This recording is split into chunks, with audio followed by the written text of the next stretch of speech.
did this topic 3. So this topic 3, I told you this is our um, topic for assignment. So I will finish first the syllabus in order to make sure that you know what is this topic all about. Okay. Assalamualaikum warahmatullahi wabarakatuh and a very good morning. Thank you for joining me this live lecture today. Alright. So this is the second subtopic, which is regarding the dynamics of motivations. I told you before that when we're talking about the dynamics of motivations, there is some changes, okay, from time to time when the motivation will be according to how does someone, meaning referring to the consumer itself, how it able to fully satisfy their needs and wants, right?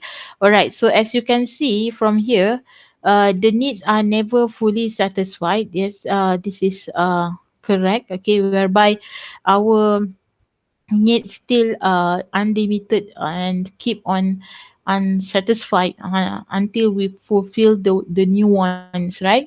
And then new needs emerge as the old needs are satisfied. Actually yesterday we have covered this part, right? Meaning to say when there is the old needs okay have been satisfied, we have the new one bila kita dah memenuhi okay keperluan yang sebelum ni, jadi kita akan ada keperluan yang baru. They keep on having, never ending until we die, right?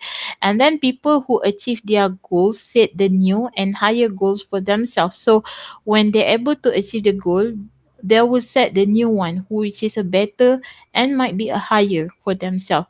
Bila dia dah dapat capai satu, dia akan cuba untuk uh, tingkatkan lagi untuk mencapai lagi goal yang lagi tinggi untuk mereka. Dah capai dah ni, rasanya kalau orang yang jenis yang very wasatiyah, bersederhana, dah okey dah, syukur. Tapi ada setengah orang mungkin yang nak lagi. Dia nak lagi. It's much better. Okay. So there we have the new ones. Okay. And new needs. Alright. So what is substitute goals? Okay. Substitute ni antaranya adalah kita kata alternative lah, okay. Are used when the consumer cannot attain a specific goal, he or she will anticipate, will satisfy a needs. Okay, let's say yang selalu popular lah substitutes ni, maksudnya if you cannot get a coffee, you go for tea. If you cannot get Coke, you go for Pepsi. Okay, if you cannot get some butter, you go for jam. So that is substitute, okay. And they say in here the substitute goal will dispel the tension. Dispel in here might be reducing, okay, because we tried our best in order to make sure that you will participate. Participates all those things, okay, meaning to say you try your best in order to make sure you can fulfill all the demands. Alright, and then a substitute's goal may actually replace the primary goal over time. So if like say the primary goal is to, let's say the simple one, right? If we cannot get the coffee, in order have the substitute with the tea, so the primary goal will be left. Kita tak cari dah coffee dah, kita go for the tea, kita cari tea.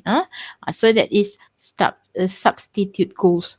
Alright, so we're moving to the frustration. Okay, what means frustration? Okay, frustration is the failure to achieve the goal may result in the frustration. Kita tahu lah frust ni kecewa. Meaning to say you feel unpleasant and you feel like macam demotivated because you cannot get what you want. So that is frustration. Kita semua kan, Miss percaya student Miss kat sini, student CV Miss pun kita pernah melalui fasa-fasa kecewa ni kan. Instead to get whatever that you want to buy, or maybe you want have go through this frustration phase in your relationship ke, whatever it is, but we know what is the meaning of frustration kan. Kita faham apa itu maksud frustration. Kita faham apakah dia panggil ada words tu sinonim dia disappointment ataupun disappointed ni kita rasa macam Kecewa lah sebenarnya. Disappointment ni kita macam dikecewakan lah. Alright, some adapts and others adopt defense mechanism to protect their ego. Ada orang dia boleh kita kata adapt lah, boleh terima bila dikecewakan. Okay, mi sebut mi macam sengih-sengih sebab I believe that everybody is go through with this and they say in here others adopt defense mechanism, ada yang lain pula cuba untuk guna kita kata sistem pertahanan lah, cuba gantikan dengan cara untuk melindungi ego mereka. Mereka nampak macam tak frust tapi internal inside mereka faham sebenarnya mereka telah dikecewakan. Okay, so either whether you want to buy something, like for example you really like this clothes, okay, this dress for example for hari raya, let's say even tak hari raya sangat kan, tak boleh balik kampung, Miss rasa tak boleh balik kampung even announcement be made by the government also already make people frustration kan, kita ada frustrated, kita macam why you cannot go back, dah 2 tahun dah macam tu kan. But we have to bear in mind ini adalah untuk kita kata apa, untuk kebaikan ummah lah sebenarnya. Kalau kita balik lepas tu the COVID-19 pandemic is spreading, tak guna jugalah kan, bertambah. Sedangkan tak balik ni pun the increasing rate of pandemic COVID ni. Okay, so what is actually adapt and adopt ni? Kita boleh tengok kat sini. This is the kind of a defense mechanism, antara kita kata mekanisme yang digunakan untuk bagaimana cara untuk mempertahankan atau tidak nampak sangat you have been frustrated. Okay, so the first one they use aggression. Aggression ni agresif lah. It's like be physically nampak macam dia memberontak. Okay, in response to the frustration, individual may resort to aggressive behavior in attempting to protect their self-esteem. So meaning to say their egoism. The tennis pro who slammed his tennis racket to the ground when disappointed with his game, or the baseball player who physically intimidates on umpire for his call are example of such conduct kan. Bila player main, dia tak boleh win the game and then dia akan hempaskan, dia akan baling raket dia kan. So consumer boycotts of the companies or stores. Ini yang berlaku kalau kita boleh tengok dekat certain of when kita ingat tak dulu kan, when the Palestine been attacking by those kita kata siapa, Israel, and those people start to boycotting McDonald, and then yeah, it's just for temporary however, but it's still also people boycotting, and some also boycotting certain product that make from 7-9 labeling products which is from Israel countries. Okay, so they boycotting and then they just not buying the products, okay, and even they just throw it in the rubbish, okay, because to see and to show that is aggression. Okay, aggression ni maksudnya tunjuk secara nyata lah, physical, secara agresif, physical yang you memang tak suka, okay, and mean you are disappointed lah, nampak you kecewa tu, you nampak.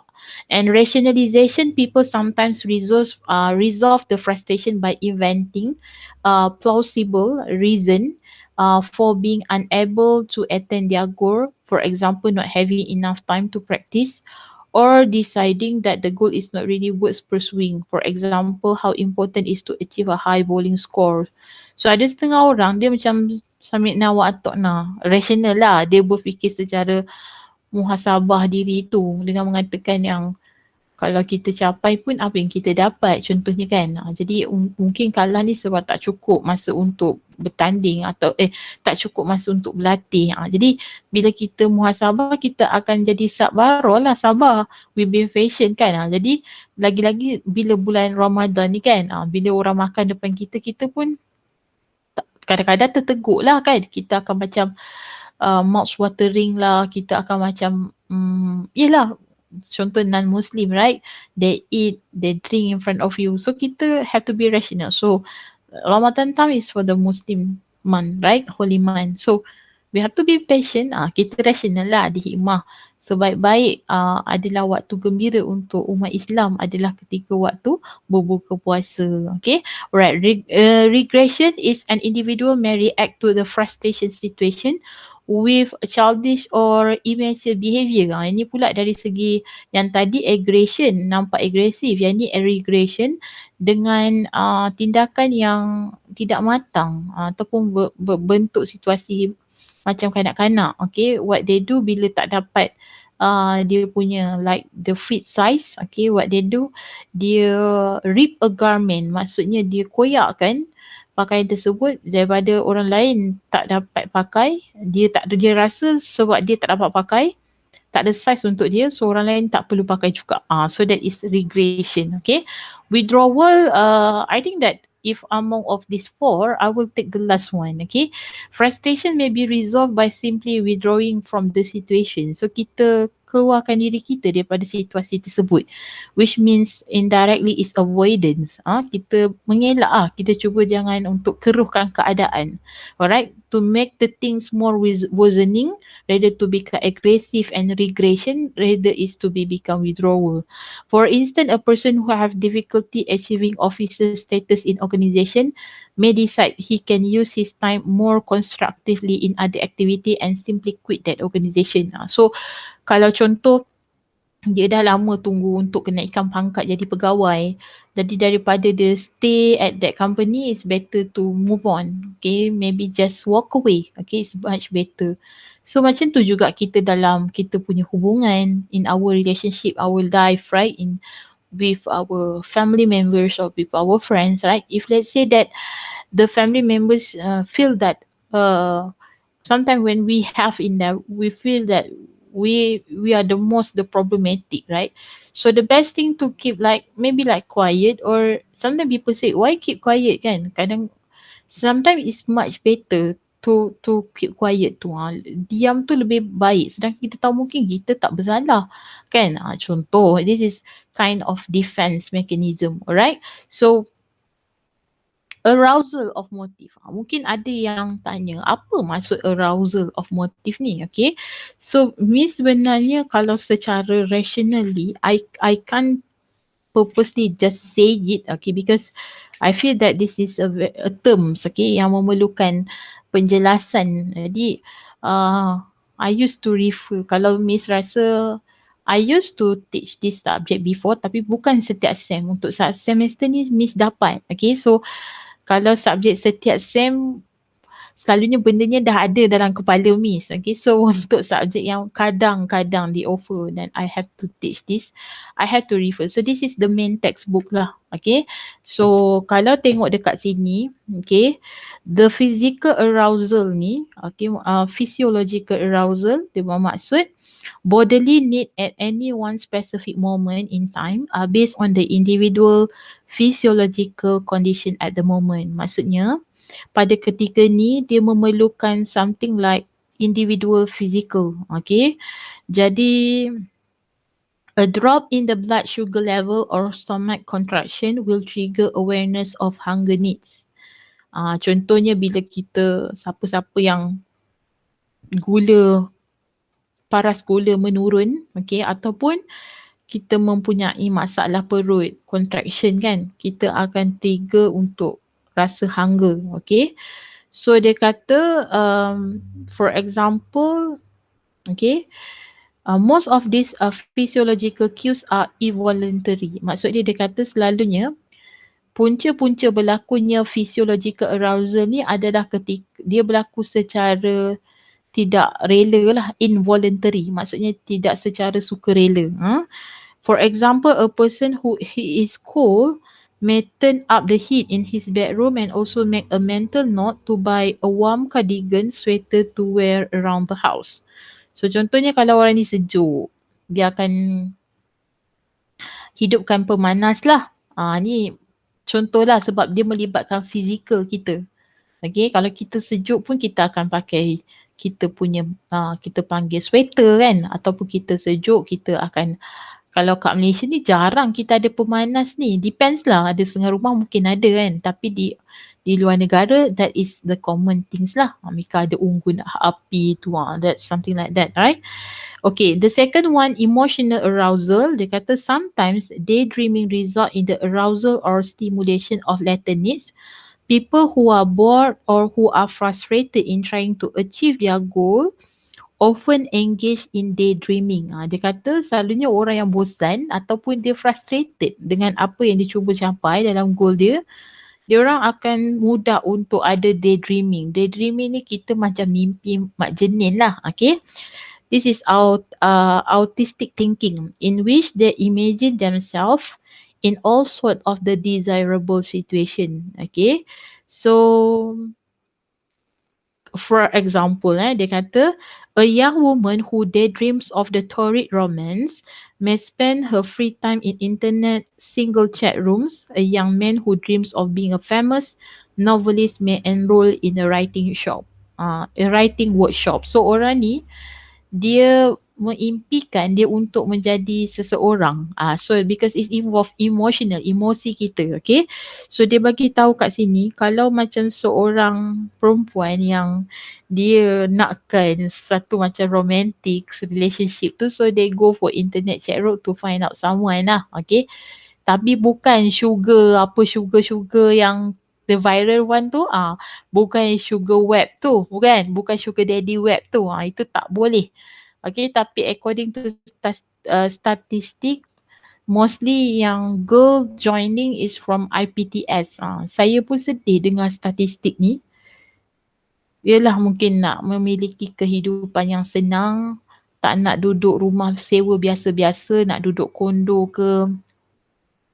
Tapi mungkin diorang tak mampu, so they come out with the other way around. So please lah, saya harap dalam statistik tu tidak terlibat lah IIC punya students. Alright, and the third one we have cognitive arousal. Sometimes random thought that can lead to the cognitive. Cognitive ni lebih kepada pemikiran lah. Dia kata kat sini, an advertisement that provide reminder of home might trigger instant yearning to speak with one parents. Ini adalah Miss suka ambil contoh kalau kata waktu bulan puasa ni ataupun hari raya, ada iklan-iklan Petronas ke TNB ke, sorry lah saya sebut nama company ni, diorang akan cuba memaparkan kepentingan iklan bahawa balik ke kampung kan dulu sebelum COVID, dan sekarang ni still juga can contacted their parents but using macam teknologi lah, guna VC kan, video call, and company telecommunication lah memaparkan bahawa diorang punya data, diorang punya internet yang very strong, jauh mana pergi pun, lama mana cakap pun dengan bayaran yang sangat cost efficient lah. Jadi cognitive arousal ni adalah satu yang mana faktor yang membuatkan orang berfikir bila tengok iklan tu, orang akan triggered untuk balik kampung kan. Iklan sedih pasal orang yang mungkin tak balik ke kampung, sibuk bekerja, ibu ayah tunggu sampai ke malam. Bila sampai rumah tengok orang ramai kat rumah. So elemen-elemen seperti itulah yang akan membuatkan selalunya viewers akan berfikir. Jadi not only the advertisement from television, sometimes dekat YouTube pun ada, okay. Dan also environmental arousal. Environmental arousal ni of course lah, bila kita sebut environmental arousal bermaksud dia merujuk kepada environment. Apa maksud environment ni? Persekitaran. Okay. Saya tak tahu kenapa tiba-tiba hilang environment ni, but I believe that it's about how does the environment actually influence the opportunities. Dia cakap dekat sini, when people live in a complex and highly varied environment, they experience many opportunities for needs arousal. Conversely, when their environment is poor or deprived, fewer needs are activated. This explains why television has such a mixed effect on the life of people in underdeveloped countries. It exposes them to the various lifestyle and expensive product that they would not otherwise see, and it awaken one's and desire that they have little. Jadi bila kita memapaikan, sedar atau tak you all semua, bila kita tengok satu macam contoh lah dekat social media, bila kita kata influencer ataupun insta famous yang memaparkan kehidupan kemewahan, whereas kita akan start to compare with our life. Do you realize that? Dan secara tak langsung, pada orang yang tak mampu ataupun kurang berkemampuan, kita akan membandingkan kehidupan kita dengan kehidupan mereka. Jadi bear in mind, this actually some arousal of motive to make them to have what they see. Jadi bila kita, itu masuk environmental tu, kita lihat kehidupan mereka dan kita nak seperti itu. Daripada kita tak nak, kita tak tahu, untuk orang-orang yang mungkin kurang lah, okay, yang kurang kemampuan ni, bila tengok tu, dia bercita-cita untuk nak, disebabkan kehidupan persekitaran seperti itu. Jadi that is environmental arousal. Okay. Okey, kita pergi kepada filosofi concern with the arousal of motive. Dia ada banyak lah. Ini kita kata filosofi lah. Bagaimana bermulanya arousal of motive ni. Macam mana motif-motif ini boleh dicetuskan. Okey, pertama is come from behaviorist school. Okey, so behavior is respond to stimulus. Maksudnya tindakan itu bermula ataupun react kepada stimulus. Kalau kata stimulus ni apa? Ialah adalah clue. Clue untuk kenapa kita bertindak seperti itu, kan?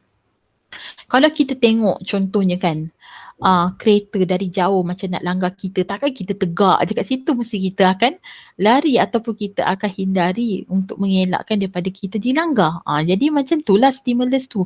Elements of the conscious thought to be ignored. Dia kata dekat sini kita ada elemen-elemen yang dalam sedar, yang kadang-kadang setengahnya kita perlu hindari. Dia kata yang perlu kita elakkan lah. Consumer does not act but reacts. Dia kata kat sini selalunya pelanggan-pelanggan ni ataupun kita punya consumer, pelanggan ataupun kita panggil apa, pembeli lah, mereka tidak bertindak. Mereka tidak does not act. Mereka tak bertindak tetapi but reacts. Mereka does not act. Mereka tak lakukan. Boleh tak Miss cakap dalam bahasa Melayu tu? Consumer does not act. Dia tak macam bertindak mengikut apa yang diarahkan, tetapi dia akan response towards that action. Jadi react tu dia akan bertindak lah. So cognitive school behavior is directed at the goal achievement. Masuk kat sini tindakan yang menyebabkan mereka akan cuba untuk capai sesuatu goal. Okay, needs and past experiences are reasoned, categorized and transformed into attitude and belief. So dia kata keperluan dan pengalaman yang lalu yang bersebab lah akan dikategorikan dan akan mengubah bagaimana tingkah laku kita dan kepercayaan kita. Contoh experience you bila you pergi kat satu restoran, viral cakap, semua kata sedap. Tapi bila you pergi kat restoran tu, you experience dengan service is very slow. Lepas tu you rasa makanan tak sedap, nasinya mentah. Ni waktu-waktu Ramadan kan, kita tak dapat rasa dan kita tengok orang viral kan dan kita follow, kita go for it. Kalau kat KL, Selangor ni macam tu lah kan. Pantang viral pergi. Lepas tu bila dia akan menyebabkan kita akan pergi dan bila kita pergi kita ada some judgement yang frustrated lah. Kita tak dapat. Okay, dan dia akan menyebabkan apa yang diviralkan mungkin orang lain suka, pada you rasa tak sama. Okay, so that is some of the cognitive schools lah. Okay, so 3.3 kita go for the types and the system of needs. Okay, kita ada 3. Okay, 3 ni adalah merujuk kepada teori-teori yang diperlukan, jenis dan apakah keperluan teori motivation. Kita ada Henry Murray 28 psychogenic needs. Lepas tu kita ada Abraham Maslow hierarchy of needs and also a trio of needs. Trio lah. So just Miss nak ingatkan untuk kita punya assignment, kita fokus kepada yang kedua ni, iaitu Abraham Maslow. Tapi kita belajar semualah. Okay, so according to Murray list of the psychogenic list ni, okay, the first one bila kita sebut needs associated with inanimate object, maksudnya keperluan yang berkaitan dengan satu objek lah. Inanimate ni dia neutral lah. So the number one in term of acquisition, macam mana you nak align dan macam mana you nak together, okay, with that, okay. And conservancy ni lebih kepada how you want to conserve, okay, kita bertahan, okay. And order kita ikut turutan, retention kita bertahan juga, retention, and construction we do some changes, construction, okay. And needs reflecting ambition, power, accomplishment, and prestige. Dia ada needs superiority maksudnya um, you nak ada sentiasa kemenangan tu, okay. And then achievement, orang macam ni dia suka something like to compete, dia penghargaan. Achievement ni maksudnya macam mana you dapat pencapaian tu. And recognition, macam mana you dihargai, okay. Exhibition ni maksudnya macam mana you keluar daripada sesuatu fasa tu. Ni berkait dengan satu situasi lah. And info avoidance and how you want to actually to avoid shame, failure, humiliation and ridicule. Info avoidance ni kalau macam mana you nak mengelak sesuatu bila you rasa malu. Susah kita nak jumpa sekarang kan. Kanak-kanak sekarang pun semuanya berani. Jarang kita jumpa yang malu kan. Sedangkan sifat malu tu sepatutnya sifat yang terpuji. Tapi kalau nak presentation malu susah lah. Kita kena very confident lah. And needs connected with the human power, kita ada dominance. Dominance ni kita faham lah. You dominance, you control, okay. You adalah dominant kat situ. And then difference, sini tak bagi tahu, tapi I believe that in terms of differentiation, difference, okay. And then similance daripada segi suggestible attitude. Dia kata similance ni maksudnya apakah attitude-attitude yang disuggestkan, yang kita kata kita suggest lah, yang kita harap untuk orang lain boleh jadi macam tu, okay. Dan autonomy dari segi power, and contrariance ni to act differently from others. Maksudnya kita cuba untuk different from other people, okay. So dia ada 28 dekat sini sikap-sikap ni ada 28. Sadomasochistic needs ni, bukan sado maksudnya dia punya term lah. Dia selalunya orang yang sado ni akan more aggression. Aggression ni agresif lah. And also abasement, yang ini a new words for me.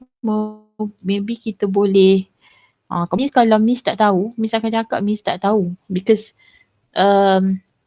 sometimes dia punya grade, kita panggil apa, vocab is higher. Okay, dia kata kat sini abasement ni the action or fact of basing or being abased, humiliation or degradation. Maksudnya macam you insulting lah, macam merendah-rendahkan. Sebenarnya tak baik. Degradation tu tak baik, abasement ni. Kita merendah-rendahkan orang lain. Okay, needs concern with affection between people, kita ada affiliation. Affiliation ni maksudnya kita bersekongkol, bersatu. Rejection, kita tahulah rejection. Nurturance, nurturance ni lebih kepada to nourish, aid or to protect the helpless. Kita membantu orang yang tidak mampu. And succurrence, to seek aid, protection or sympathy. Yang ini dari segi untuk mendapatkan bantuan, perlindungan ataupun sympathy, and also play. Macam mana kita bermain dengan orang lain lah. Okay. And needs concern with the social intercourse dari segi cognizance. Cognizance ni selalunya inquiring attitude. Memerlukan tingkah laku lah. Okay. How you inquire it. And exposition ni lebih kepada expositive attitude, maksudnya attitude yang positif lah. Alright, so that is the needs. Okay, as you can see from here. Okay, 28 dia ada. Okay, and the second one kita ada Maslow hierarchy of needs. Dan Miss percaya untuk Maslow ni you belajar dekat semua subjek. Jangan kata contohlah semua. Contoh awak belajar dalam PIPOM. Okay, Principle Practice of Management. Belajar dekat dalam, I do not know ITB ada tak, rasanya macam ada. Okay, ITB pun ada. Kemudian ada dalam organizational behavior pun ada untuk subjek. I mean like this theory. Okay. Alright. So according to Pak Maslow. Okay. Pak Maslow. Bukan Koslow Pak Maslow ni dia bagi tahu. in order to move to the next step, to the next needs, you have to fulfill the most, okay, kita panggil basic needs here. Jadi nak langkau satu stage ke another stage ni, you kena memenuhi keperluan setiap ni. Contohnya kita ada physiological needs. Okay, and then we have safety needs. Okay, physiological needs is kita ada food, water, air, shelter and sex. And then kita ada safety and security needs which is protection, order and stability. And for the social needs, kita ada affection, friendship and belonging. For the ego needs, kita ada prestige, status and self-esteem. And the last one for the self-actualization, kita ada self-fulfillment. Bila kita dah dapat memenuhi keperluan kita sendiri, maka kita akan berada pada self-actualization. Nak beli apa, nak beli rumah, nak beli kereta, kita dapat sekelip mata contoh. That is self-actualization. Okay. Alright, so this is a sample lah, okay. Macam mana dia nak tunjukkan. Sebab apa? Dulu pernah Miss buat assignment ni lah. Macam mana you cari advertisement. Tapi untuk assignment ni berbeza lah. Untuk advertisement yang boleh memenuhi kelima-lima fasa Maslow tu kan.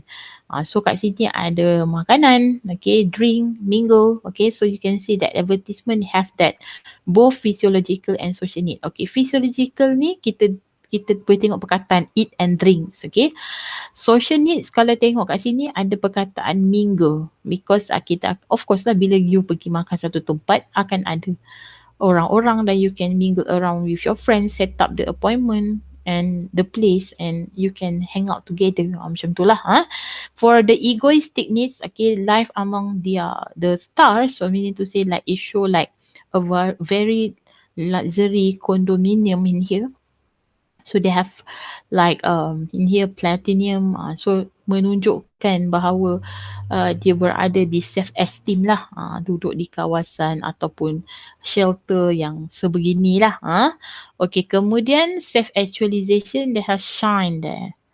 Ditunjukkan something that you can fulfill your self-actualization and star.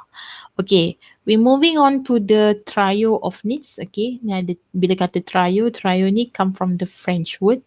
So mean three lah. Okay, so kita ada PAA which is power, affiliation and achievement.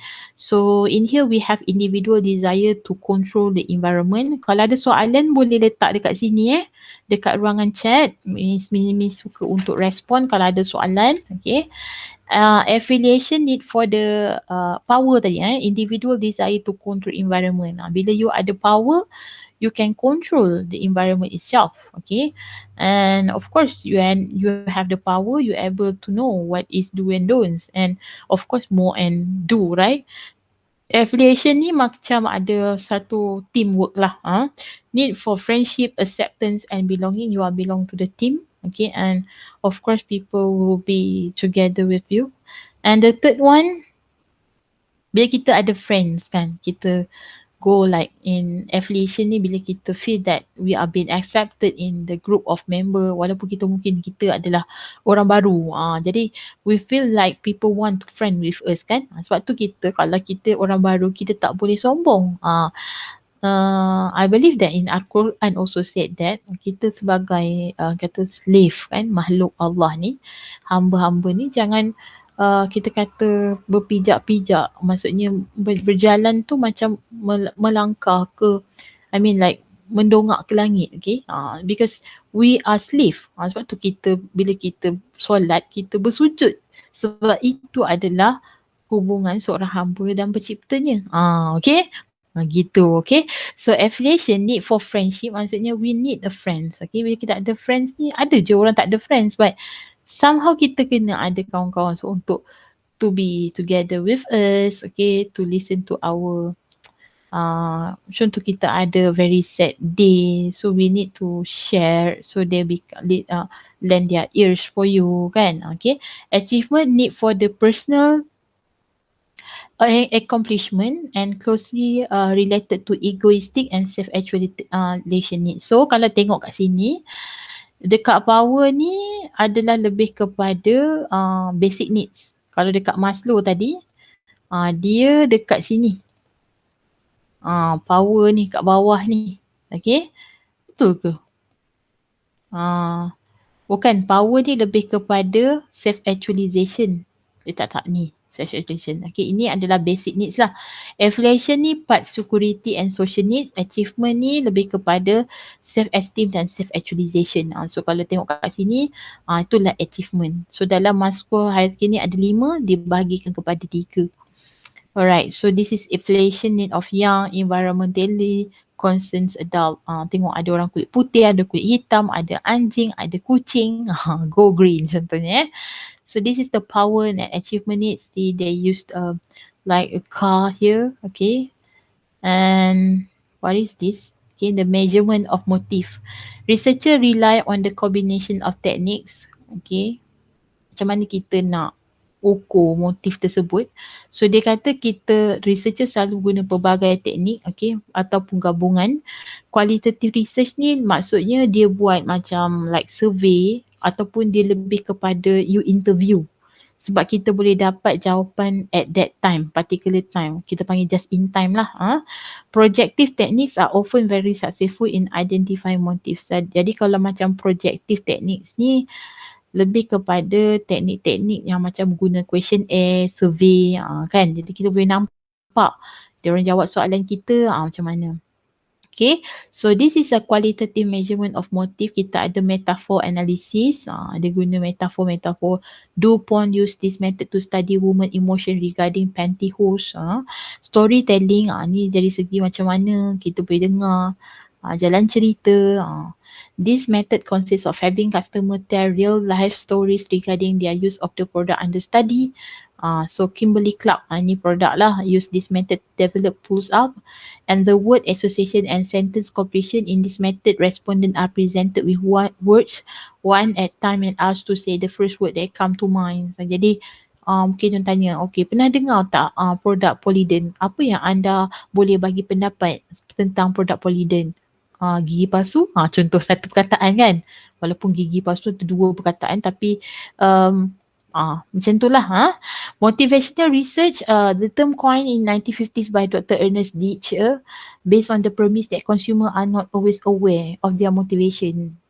Dia bagi tahu kat sini, pelanggan ni selalu tak tahu pun apa dia punya motivations, identifying underlying feelings, attitude and emotion. Okay. So as the conclusion today, only you can change your life. No one can do it for you. Dan saya suka nak sentuhkan dalam surah Ar-Ra'd.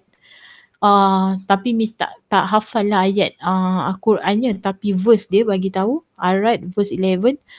No one actually, Allah said Allah wouldn't change the fate of people until the people change their own fate. Maksudnya Allah tidak akan mengubah nasib sesuatu kaum melainkan kaum tu sendiri mengubah nasibnya.